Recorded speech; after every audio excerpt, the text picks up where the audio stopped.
হযরত শাহজালাল আন্তর্জাতিক বিমানবন্দরের কার্গো ভিলেজে সাম্প্রতিক অগ্নিকাণ্ডের ঘটনাস্থল পরিদর্শন করেছেন স্বরাষ্ট্র উপদেষ্টা লেফটেন্যান্ট জেনারেল মোহাম্মদ জাহাঙ্গীর আলম চৌধুরী।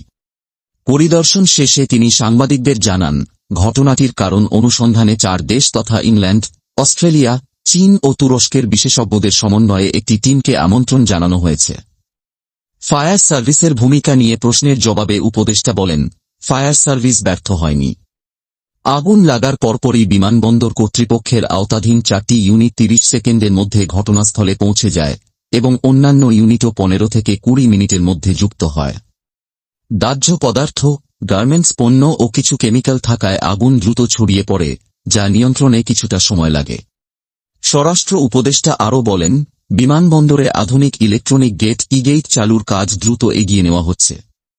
পাশাপাশি প্রবাসী শ্রমিকদের সুবিধার কথা বিবেচনা করে পাসপোর্ট ফি কমানোর উদ্যোগ নেওয়া হয়েছে। তিনি বিমানবন্দরে যাত্রীদের হয়রানি রোধ ও ইমিগ্রেশন প্রক্রিয়ার সময় কমানোর জন্য সংশ্লিষ্ট কর্তৃপক্ষকে কঠোর নির্দেশনা দেন।